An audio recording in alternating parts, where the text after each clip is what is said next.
Hello, everybody. I'm Woody Overton, your host of Real Life, Real Crime, the podcast. Join me as I tell you the raw, unscripted facts of the cases I actually work. Listen to Real Life, Real Crime, the podcast on the iHeartRadio app or wherever you get your podcasts. The opinions expressed in this episode do not necessarily reflect those of the Murderish podcast. Sensitive topics are discussed. Listener discretion is advised. This episode includes discussions regarding sexual abuse of minors and an adult, though I do not go into detail. Listener discretion is advised. When Patricia Esparza was arrested in October of 2012, nobody could believe it, not even Patricia. She had spent the last decade living abroad, working as a respected psychology professor. There was no way she could have anticipated that returning to the U.S. would bring to the forefront an event from her distant past. As more details came to light, the complex nature of this case would explain why it remained unsolved for nearly 2 decades. This is Jamie, and you're listening to Murderish. Join me as I walk you through the complicated case involving Patricia Esparza.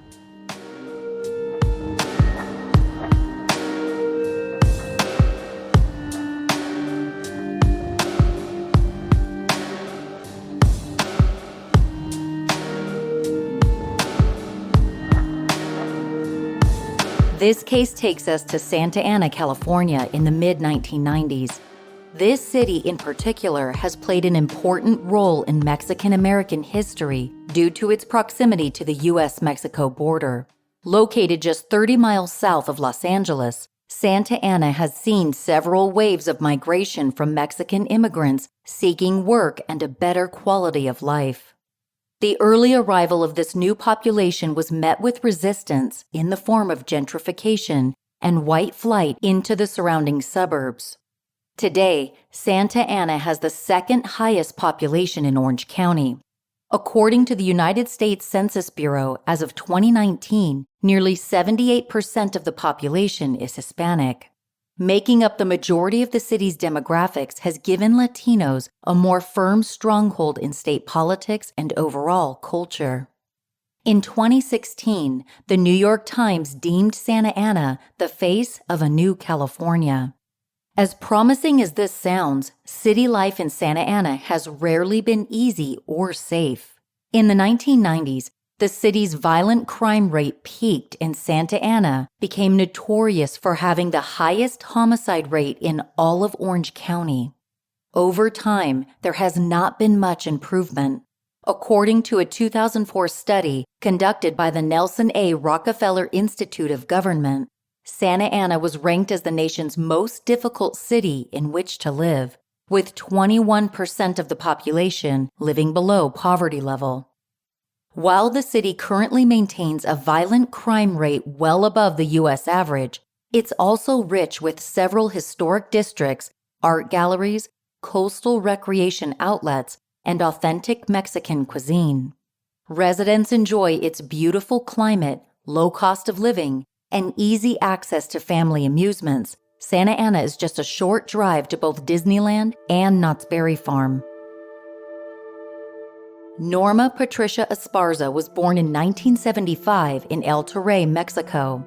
The rural southern village had no sewers or running water at that time, and the quality of life there was bleak. Like so many immigrant families striving for a better life, her father headed to America to provide for his family. Her father's factory job earned him a modest income, which went almost entirely to his wife and his 2 young daughters.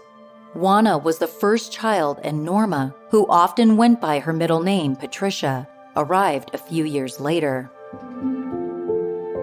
Around 1980, when Patricia was 5, the family left Mexico to join Mr. Esparza in Santa Ana to start a new life.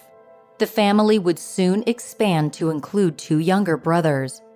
To make ends meet, Mrs. Esparza worked several odd jobs, which included making floral arrangements at a local orchard during the day, cleaning offices as a janitor at night, and cleaning houses on the weekends. Long work hours meant she was frequently away from home. Whether she knew it or not, Mrs. Esparza's absence fostered an unsafe and abusive environment for her daughters. Soon after moving to the U.S., Patricia's father began sexually abusing her. This trauma would continue for 7 long years until Patricia was 12. As so many victims do, she remained silent about what was going on. The abuse came to light only when Patricia's sister, Juana, was molested by their father at age 13. Juana told her mother about the abuse, but nothing changed. Their father remained in the house. According to a Slate article, Mrs. Esparza was often physically abused by her husband. Perhaps fear of her husband was the reason she did not do much of anything to help her girls. Without a functional environment at home, Patricia had to find her own coping mechanisms. She buried herself in books, withdrawing from the rest of the world. Looking back at that time, she told Slate, "Shutting down was the only way I could deal with the harrowing experience. I felt utterly helpless and just unable to protect myself." Against the odds, Patricia was an excellent student and a gifted track runner. Soon, her academic and athletic performance caught a school counselor's attention. Patricia was identified as an ideal candidate for a nonprofit program called A Better Chance, which to this day offers academically talented students of color access to the best educational opportunities for middle school and high school, according to their website. Just before entering 8th grade, Patricia and a friend were both granted scholarships to the elite Phillips Exeter Academy. Notable alumni include writer Gore Vidal and Facebook founder Mark Zuckerberg. Learning alongside wealthy pupils was quite a culture shock for Patricia, but she managed to thrive.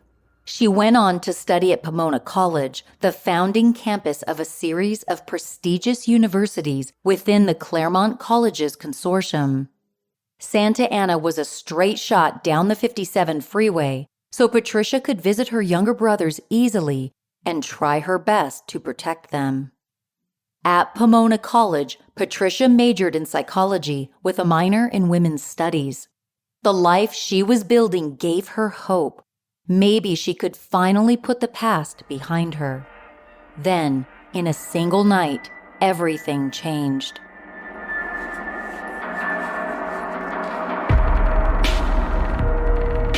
I love accomplishing tasks without ever leaving the house.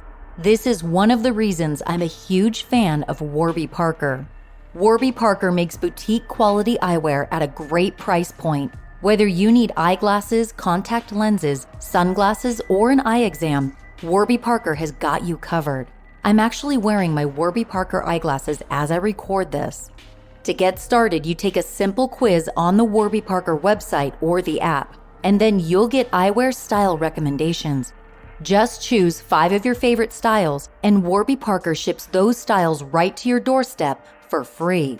Once you've chosen your favorite style, ship all 5 of them back in the prepaid packaging, and then Warby Parker sends you the style of eyewear you chose. You can even upload your eyewear prescription so that your eyewear arrives with your prescription already included. My Warby Parker prescription eyeglasses are so well made and really stylish. The fit is great, so I can wear them every single day for hours on end. Don't let your FSA or HSA dollars go to waste.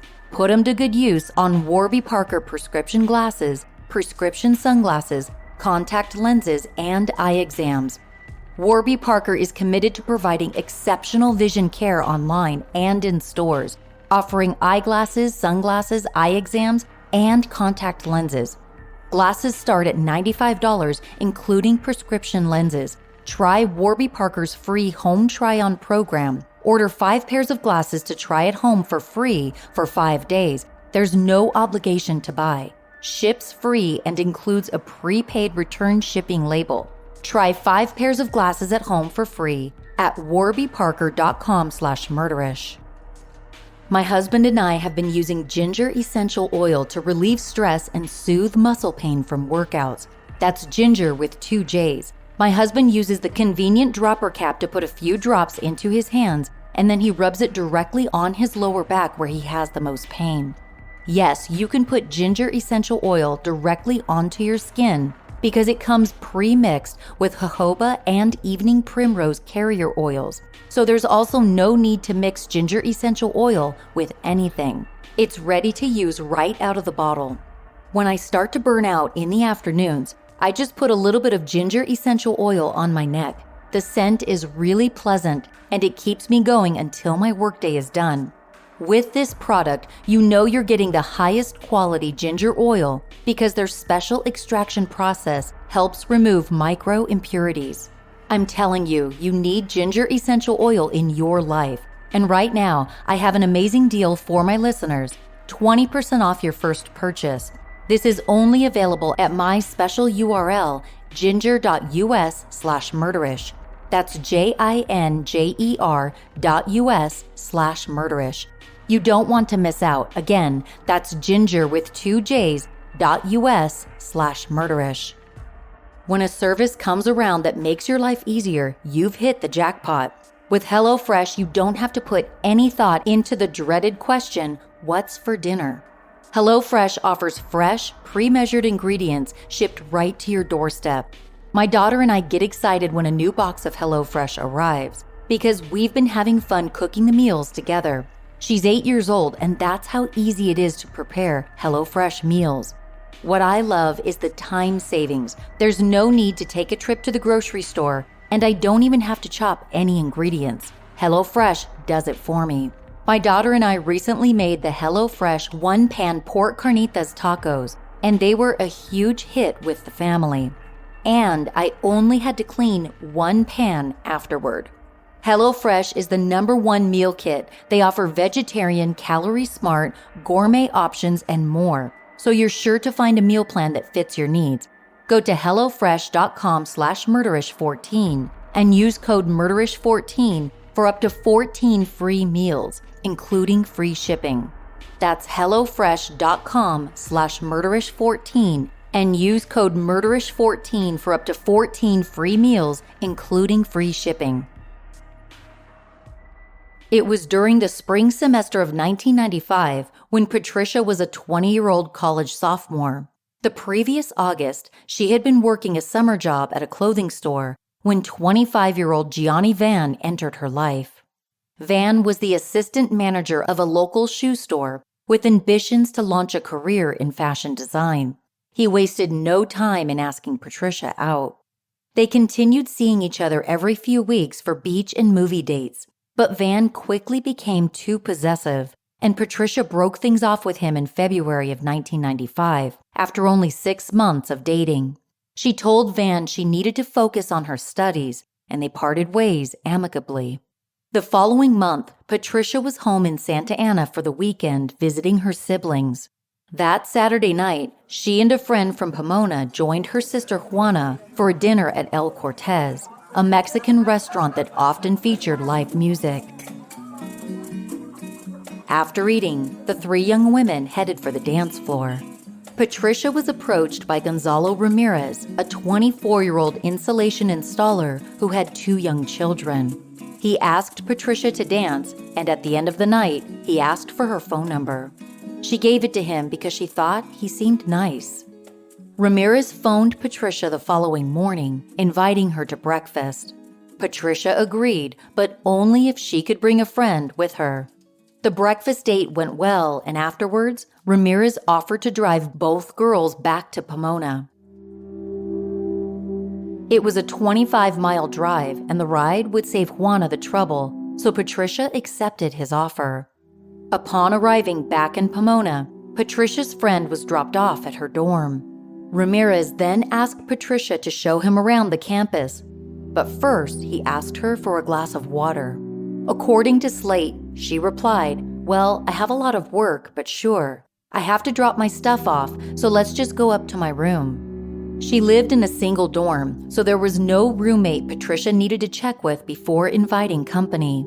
Once they were in the privacy of the dorm room, Ramirez reportedly turned aggressive and made several sexual advances. Standing at a petite 4'9" Patricia's attempts to physically resist were in vain. and Ramirez proceeded to rape her. The following day, Patricia visited the campus health center. She informed a school nurse that she had been date raped and needed the morning after pill. An examination was also performed by a campus doctor, yet a report only contained the details unprotected sex and morning after pill. Patricia also told a professor about the assault to explain why she had missed an important deadline. That amounted to 3 school officials who failed to notify authorities about the serious crime. 2 weeks after the assault, out of the blue, Patricia received a call from Gianni Van. He told her he missed her and asked if he could come to Pomona to spend time together. Van hoped they could connect again and rekindle the relationship they had before. Patricia agreed, and they spent a Saturday together exploring the college town of Claremont. Though Van likely felt good about reconnecting with Patricia, he perceived that something seemed off about his ex-girlfriend. At first, Patricia denied anything was wrong, but later that night, she relented and told Van about the sexual assault. Van was absolutely livid. He initially blamed Patricia for the rape, though his rage was quickly redirected to the alleged perpetrator.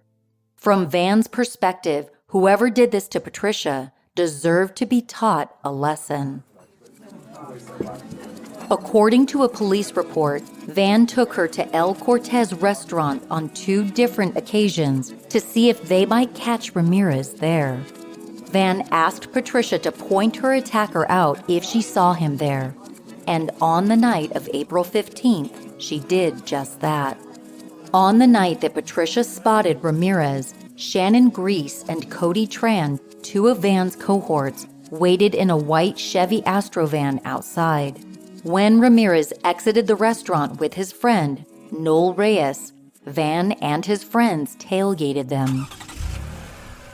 It was late by this time, nearly 1 in the morning, when most people were starting to settle down for the night. The roads were empty. About a mile past El Cortez, as Ramirez was stopped at a red light, the Astrovan rear-ended the vehicle he was driving. Ramirez pulled over and exited the vehicle, expecting to exchange insurance information with whoever had accidentally rear-ended him. As Ramirez's friend, Reyes, would later tell police, he peered into the Astrovan and saw 3 men and a woman. 2 men got out and began punching Ramirez. Just as Reyes was getting out of the car to defend his friend, a 3rd man emerged and appeared to have a gun. With no other recourse, Reyes began running down the block as he yelled for help. He happened upon a Motel 6 and beckoned the on-site security officer for help. But by the time both of them had returned to the intersection, the white van had vanished. Ramirez's blue pickup truck remained at the scene, the engine still running. One of his shoes was spotted in the gutter. It was immediately obvious that Ramirez had been abducted. Santa Ana police were notified right away, and the only leads they had were Noel Reyes' testimony and the blood left behind on the pavement. Detectives eventually retrieved a broken wristwatch from the scene, and then they began searching for Ramirez. Meanwhile, Van and his friends had their hands full. They had taken Ramirez to Accurate Transmission, a car repair shop in Costa Mesa, owned by newlyweds Cody and Diane Tran. Shannon Grease worked at the shop and was a casual acquaintance of Van's. According to an Associated Press article, the men used chains to suspend Ramirez from the ceiling by his wrists. His legs dangled off the floor as blood poured down his face and torso. Sometime during the physical assault on Ramirez, Patricia was picked up in another car by Julie Rojas, Shannon's girlfriend at the time. They waited at a bar less than a mile east of the transmission shop until they heard from Van. When they arrived at the shop 30 minutes later, Patricia was completely horrified by what she saw. With a gun aimed at Ramirez, Van asked her if this was the man who had violated her. She screamed, saying they had the wrong guy, and then she retreated to a loft area of the shop that was used as a bedroom. According to Orange Coast magazine, while she hid in the loft, Patricia heard the group discussing whether they should kill Ramirez. Upon exiting the loft, Patricia reportedly saw Cody Tran spraying a bottle of chemical solution on the walls. Soon after the traumatizing ordeal, Van drove Patricia home.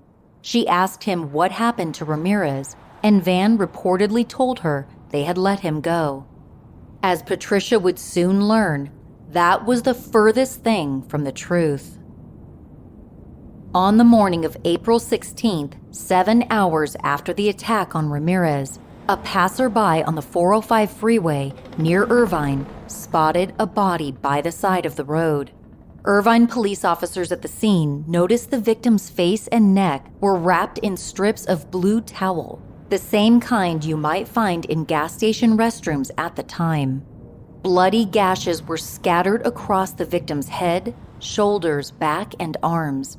2 fingers on one of the victim's hands had been almost completely severed. This had been a merciless, savage attack that did not appear to be a random killing. It was personal. Aside from the massive injuries sustained by the victim, officers also noted his shoes were missing. One sock also appeared to be dirtier than the other. For now, the strongest lead they had was the shredded blue towel enrobing the body. At the time, the vicious crime barely received any attention, even after the body was identified as Gonzalo Ramirez. Due to the high rate of violent crime in the area, it's likely Ramirez was viewed by the general public as just another statistic, his death possibly a consequence of local gang violence.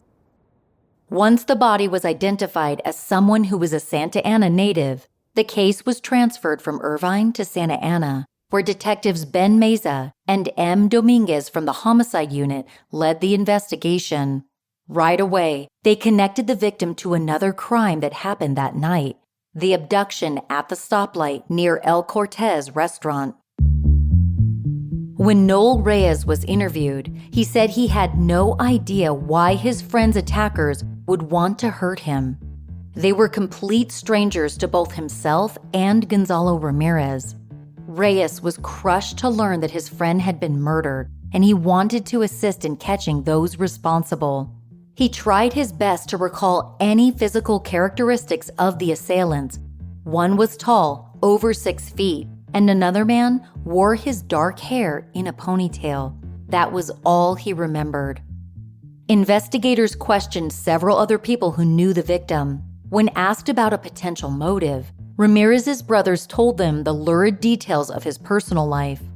Ramirez supposedly had 3 girlfriends in the States, as well as a wife and 2 young kids residing in Mexico. While jealousy was strongly considered as a motive for the crime, none of the American girlfriends seemed suspicious after being interviewed. During the 3rd week of May, a search of Ramirez's apartment was performed, where he had been living with a roommate, Elo Silva. Detectives picked up a phone bill sitting on Ramirez's desk and noticed writing on the back. According to the Associated Press, it read, Patty, and listed 2 phone numbers denoting school and home. Silva was asked if he knew anyone named Patty. He told Detective Meza that several weeks before, Ramirez had been in the dorm room of a girl by that name. He told Meza he only remembered this detail because his former roommate had bragged about the encounter.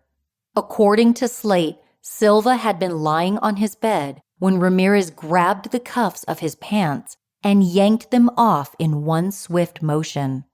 That's the way I took the pants off the girl I had sex with, he said. Upon learning about Ramirez's alleged interaction with Patty, investigators immediately began looking for her.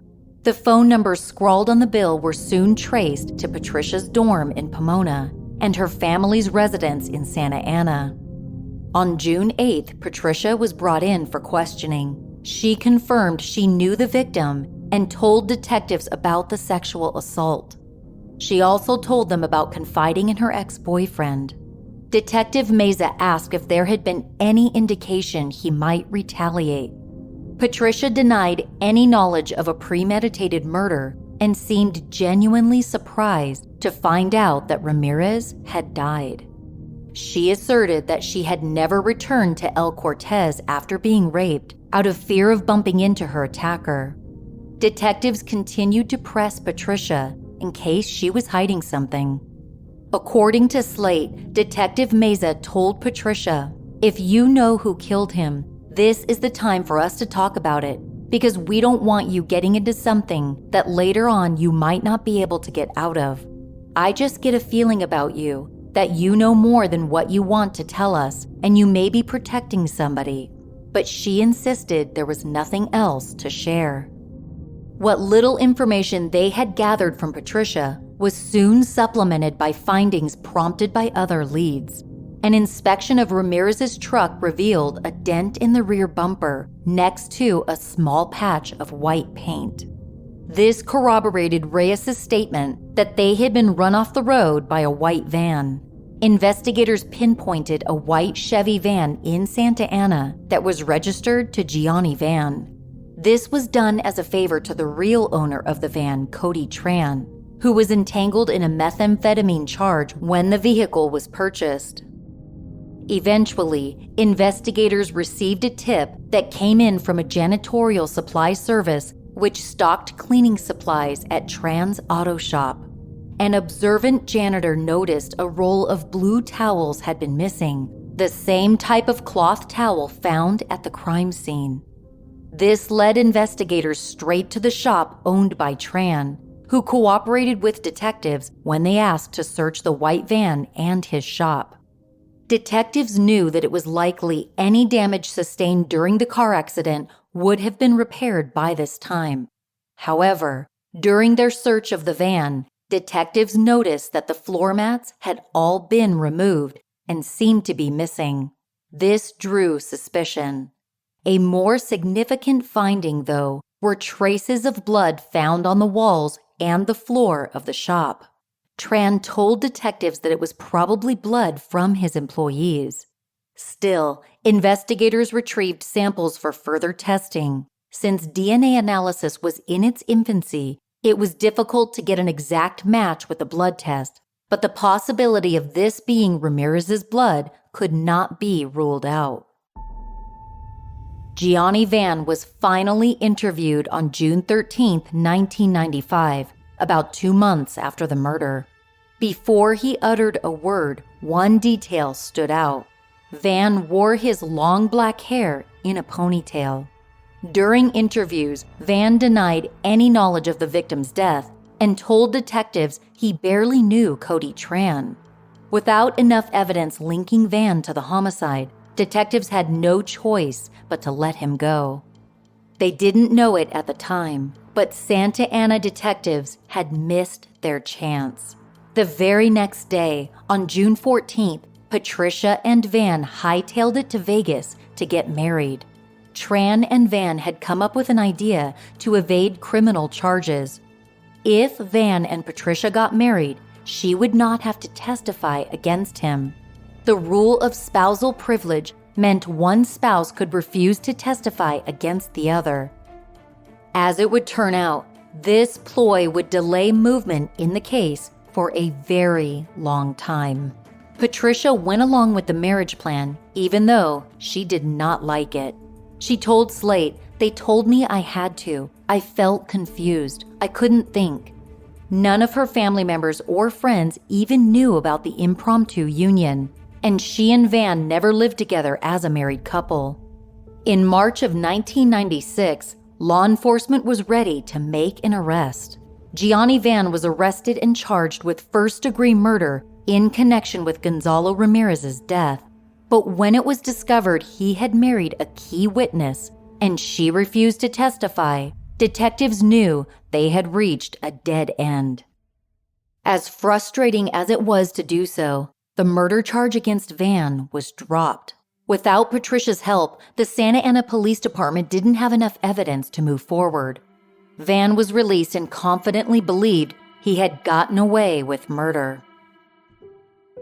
Patricia moved on with her life, making strides toward a career in helping others. She earned a PhD in clinical psychology at DePaul University.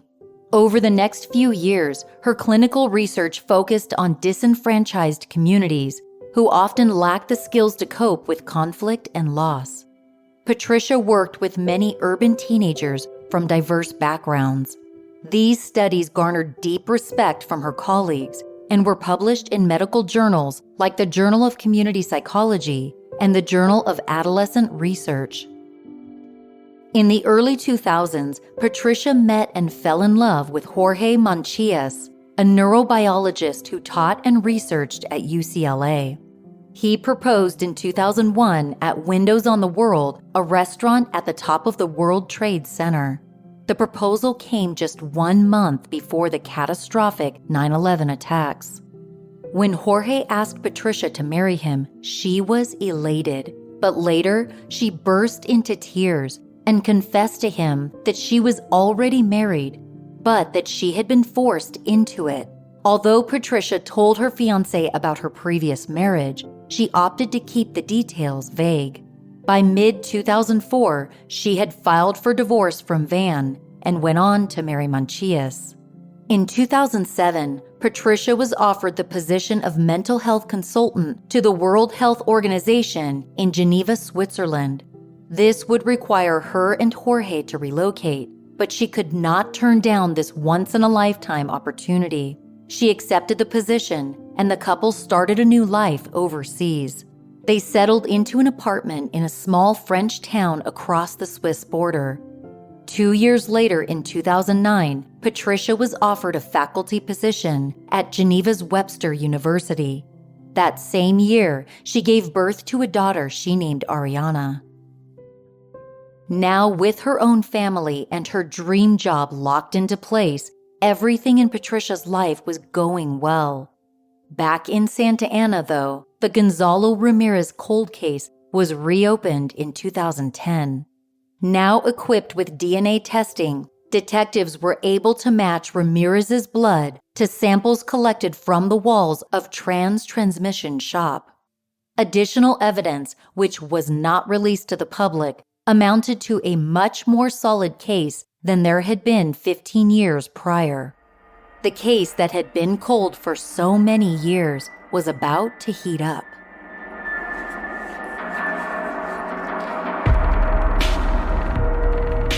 Let me tell you why Thrive Cosmetics has quickly become my go-to brand for skincare and makeup. I'm a huge animal lover, and none of Thrive Cosmetics products are tested on animals. They're Leaping Bunny and PETA certified as 100% vegan and cruelty-free. On top of that, they're on a mission that's truly bigger than beauty. Whenever an item is purchased, Thrive Cosmetics donates to a nonprofit that helps women thrive. Their donations help women emerging from homelessness, surviving domestic abuse, and more. It's these reasons that Thrive Cosmetics has me feeling all the feels. And guess what? Their products are amazing. I wore their Liquid Lash Extensions mascara to a wedding recently, and I got so many compliments saying that it looked like I was actually wearing lash extensions. And their Defying Gravity Eye Lifting Cream is an essential part of my daily skincare routine.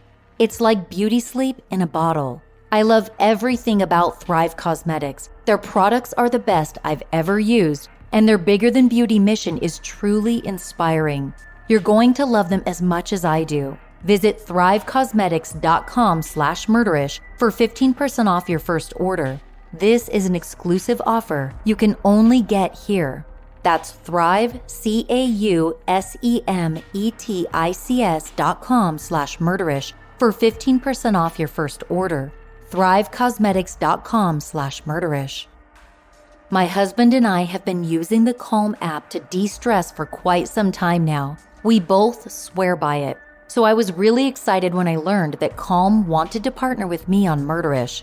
Calm is an app that contains a huge variety of sleep stories and calming sounds like ocean waves, that help you fall asleep. Recently, I got home from work exhausted, but I still had my daughter's volleyball practice to go. I laid down, played one of Calm's sleep stories, and took a really nice power nap. I woke up feeling re-energized and ready to tackle volleyball practice. Murderish is partnering with Calm, the #1 mental wellness app, to give you the tools to improve the way you feel. You've got to try Calm's guided meditations. My husband uses them almost daily to improve focus and get a few minutes of time to himself before he tackles a stressful day. If you go to calm.com/murderish, you'll get a limited time offer of 40% off a Calm premium subscription that comes with hundreds of hours of sleep stories, pleasant sounds, guided meditations, and more. Let Calm help you sleep more, de-stress, and live better. For listeners of the show, Calm is offering a special limited time promotion of 40% off a Calm premium subscription at calm.com/murderish. Go to calm.com/murderish for 40% off unlimited access to Calm's entire library. That's calm.com/murderish. While it's impossible to control the vibes within our surroundings, you can totally control the vibes in your head with Raycon's wireless earbuds. People are on edge and kind of grumpy lately, but I block it all out as soon as I slip my Raycons into my ears. I wear them to listen to podcasts at the grocery store, during workouts, and while I work. Their improved rubber oil look and feel is sleek, stylish, and they feel comfortable enough to wear for hours.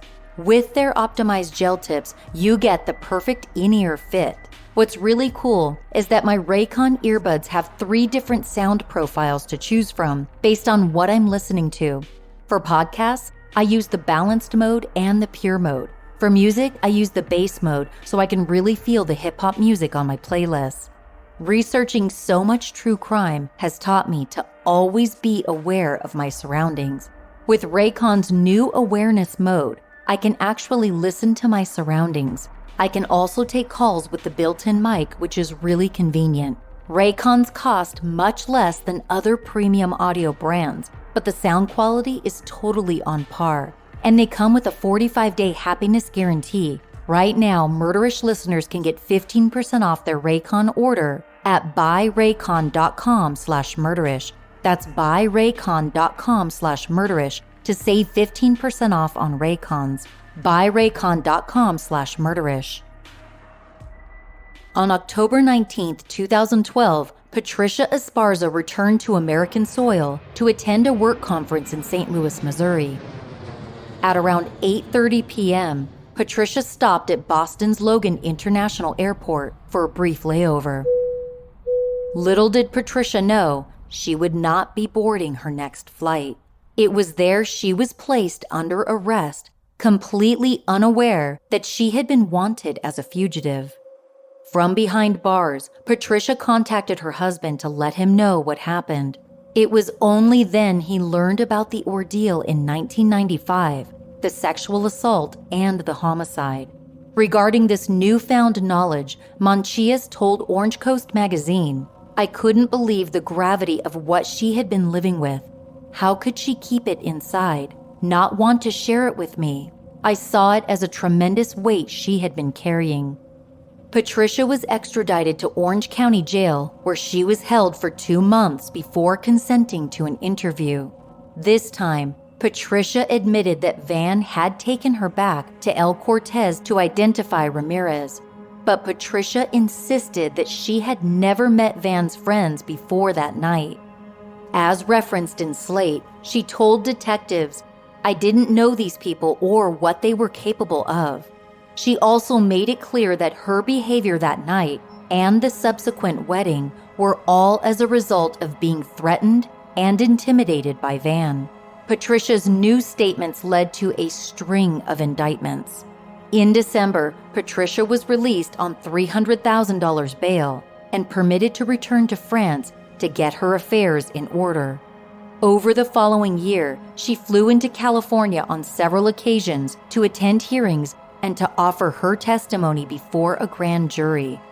She knew her presence in the state could result in having her bail revoked at any time, but she cooperated regardless. In the weeks after Patricia's arrest, most of the other people involved in the abduction and murder were arrested. This included Gianni Van, Shannon Grease, and Diane Tran. Cody Tran was the exception. On July 5, 2012, during a standoff with police, Cody Tran took his own life. He had violated a restraining order, which was filed by his wife 3 days prior after he had threatened to slit her throat. Van, Grease, and Diane Tran were all held on murder charges. In November of 2013, prosecutors gave Patricia an ultimatum: either plead guilty to manslaughter, which would land her a 3-year prison term, or stand trial for murder. She struggled immensely with this decision. On one hand, taking the plea would mean reuniting with her husband and then 4-year-old daughter sooner. On the other hand, she would be penalized for a crime she did not commit. After giving it heavy thought, Patricia decided to refuse the deal. She explained to Slate, "I cannot accept the plea because it would essentially be a lie. I was terrorized." In denying the plea deal, her bail was revoked and she was charged with murder. While the murder case had not garnered much attention the first time around, almost 2 decades later, each update of the complex case now drew international media coverage, not just because Patricia was an intelligent and accomplished scholar, but because the case raised a lot of questions about victimhood and accountability. There was a surge of support for Patricia from rape victims' rights groups who advocated for the charges against her to be dismissed. A Change.org petition from 2013 titled "Call for the Immediate Release of Patricia Esparza" received nearly 7,000 signatures. According to People.com, one segment from the now-defunct page stated, "We are astonished that Norma Patricia, a rape victim, is now being treated as a criminal. In continuing to pursue her, you are sending a troubling message to other rape victims who already have a sense that they will not receive justice within the legal system." While the petition did not lead to her release, she was offered a different plea bargain in September of 2014. In exchange for her cooperation and testimony at Van's trial, she would be given the option to plead guilty to voluntary manslaughter. This time, she took the prosecution's deal and agreed to testify against Van on the condition of use immunity, meaning nothing she said in her testimony could be used against her. For her involvement, she would spend 6 years in prison. It was the only way to avoid the possibility of being charged with a greater offense. Van's accomplices received sentences that varied greatly in severity. Diane Tran entered a guilty plea to voluntary manslaughter in 2014. Her 4-year sentence was commuted to time served, and she was released in June of the following year. Shannon Grease went to trial in July of 2015, when he was found guilty on 1 count of special circumstances murder during a kidnapping, and he was sentenced to 25 years to life. Gianni Van's trial was perhaps the most crucial, as prosecutors surmised he played the biggest role in the crime. Van went on trial in Orange County Court on April 13, 2015, 2 decades after Ramirez had been abducted, tortured, and killed. In opening statements, Van's defense attorney Jeremy Dolnick portrayed his client as an innocent man who was complicit only by coercion. He claimed Van was kept in the dark about plans to abduct or maim Ramirez. Cody Tran had allegedly shown Van a photo of the victim chained up and severely beaten as a threat. If Van ever snitched, he would meet the same fate. According to an article in the Santa Ana Sentinel, Dolnick told jurors he didn't ask anyone to kill anyone. He never had homicidal thoughts of revenge. But as noted by several media outlets, it was very convenient to pin the murder on Tran, who was dead. Senior Deputy District Attorney Mike Murray honed in on Van's state of mind after hearing about his ex-girlfriend's rape. As cited in the Los Angeles Times, he said, the defendant was out of his mind with anger. He felt that he had been violated, so the defendant butchered Ramirez. Murray presented the jury with photos of the crime scene to convey the extent of Ramirez's injuries. The state medical examiner went into more detail with the autopsy results. According to testimony documented by the Los Angeles Times, Ramirez had suffered a broken jaw, multiple skull fractures, contusions, and subdural hemorrhages. The deep lacerations on his torso were caused by a very sharp instrument, later determined to be a meat cleaver. Though the murder weapon was never found, Ramirez had essentially bled to death. With the crime's brutality laid bare, Murray reiterated the jury's objective in this trial. According to the Santa Cruz Sentinel, he said, Gonzalo Ramirez was targeted, and he was targeted by somebody who was going to make sure he suffered. Whether Norma Esparza was sexually assaulted or not, for our purposes today, doesn't matter. What matters is she told the defendant that. This statement shed light on how nonsensical it was to blame Cody Tran for the homicide. Van was the one who had a very clear motive. Then the courtroom fell silent, enthralled by the sight of Patricia taking the stand. She disclosed the events leading up to the crime, including pointing out her attacker to Van. According to the Orange County Register, she testified, "We were sitting around a booth next to an entrance or exit, and at some point I see Gonzalo Ramirez walk by. When I see him, I cringe. I didn't want to see him again." Patricia maintained in her testimony, as she always had, that she had no idea what Van and his friends had in store for Ramirez. Just as Diane Tran had testified at her own trial, she thought maybe the men would beat him up. When asked why she didn't notify authorities after seeing Ramirez suspended from chains and severely beaten, Patricia tried her best to express how fearful she was. As she later told Slate, "I felt I needed to submit to survive. I'd been broken by the years of abuse by my father. I couldn't assimilate so many traumatic experiences. I felt utterly trapped." News outlets reporting on the trial commended Patricia for her bravery in testifying. A friend of hers, Eloise Martinez, told an Associated Press correspondent she hopes the case empowers other rape victims to come forward. She added, "I truly believe had she said something when it happened, maybe she wouldn't be here today." Less than a month into the trial, in early May, the jury reached a verdict. They found Gianni Van guilty of murder during the commission of a kidnapping.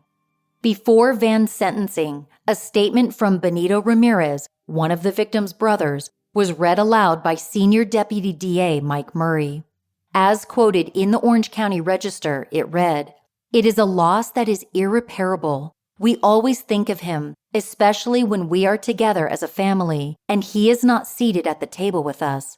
There is no doctor or medicine that could cure that type of pain. It tortures us to think of every single hack or gash that was given to him. It tortures and breaks our hearts to know how he was dumped like an animal on the side of the road." Little solace was felt when Orange County Superior Court Judge Greg L. Prickett handed down Van's sentence. He would spend life in state prison without the possibility of parole. Murray was also disappointed by the lack of culpability from any of the defendants. He told the Associated Press, "It just didn't happen. They murdered Gonzalo Ramirez, and I didn't hear one of them take responsibility for that." Also absent from public commentary was any mention of the culture of victim blaming. Patricia Esparza did not orchestrate the kidnapping of Ramirez, nor urge anyone to pursue revenge. Though she had remained mostly silent about the assault, she had been forthcoming with school officials. The system failed her, and the perpetrators had put themselves into a vigilante role. All of these cracks were laid bare by this case, but none of these larger systematic failings were addressed. The black and white nature of the U.S. legal system simply was not conducive to solving the deeper issues of this complex crime. About 2 years after Van was sentenced, he and his attorney filed an appeal. The document cited 2 jury instructions that were inaccurate, the exclusion of evidence, and the jury prejudice based on the errors. The appeal was dismissed, with the judgment and sentencing upheld. Today, Gianni Van remains in California State Prison. No updates have been made by the press about Norma Patricia Esparza, whose release is slated for 2022. Shortly after her incarceration, her husband Jorge told Orange Coast magazine that Patricia can only cope with her past if what she did, the choices she made, helped somebody. Maybe there'll be a rape victim somewhere that will go to the police. Maybe some prosecutors will treat cases like hers better, try to support women who are vulnerable. There is no happy ending for anyone in this case. A woman who was victimized had no advocates at the time, and she confided in the wrong person, which resulted in a brutal murder. If school officials had reported Patricia's sexual assault, perhaps the victim in this case would have been brought to justice for his alleged crime. While many people believe that Patricia bears no responsibility for the murder, Gonzalo Ramirez would probably still be alive today if Patricia had not pointed him out to Gianni Van.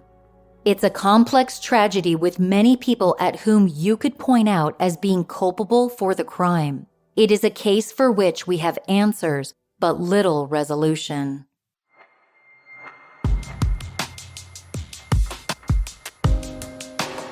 Thanks for joining me on this episode of Murderish. If you like the show and have 60 seconds of free time, do me the biggest favor and give Murderish a 5-star rating and review in your favorite podcast app. Positive ratings and reviews help new listeners find the show, and I also love hearing from you guys. Also, follow me on Instagram at Murderish Podcast. It's my favorite place to engage with you guys. You can also find me on Twitter and Facebook. Check out murderish.com if you want to buy Murderish t-shirts, face masks, coffee mugs, and more. If you want more Murderish content, go to murderish.com and click the link to go behind the scenes and become a Patreon subscriber. Patreon subscribers get immediate access to bonus content as well as other perks. Thank you to Nada N for becoming a Patreon subscriber. I really appreciate you. Murderish sound design and audio editing is by Justin Hellstrom. Music is by Nico of We Talk of Dreams. This episode was researched and written by Allison Schwartz. Stick around after the closing music and ads to hear a list of sources used for this episode. As always, Ishers, thank you for joining me on another episode of Murderish. And remember, listening to this podcast does not make you a murderer. It just means you're murder-ish.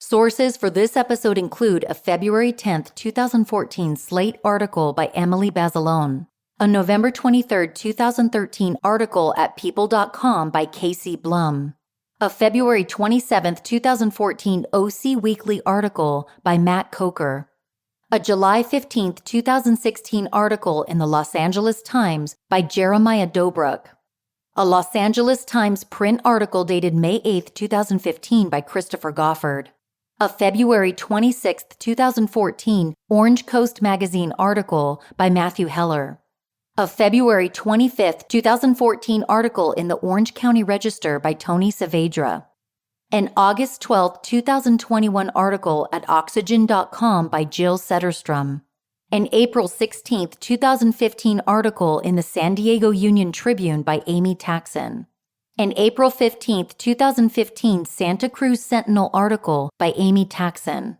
A July 16, 2016 print article in the Desert Sun by Amy Taxon. Information dated August 30th, 2017, and found at legal.com, that's leagle.com, titled People v. Van, case number G052325. Information dated July 1st, 2019, and found at census.gov,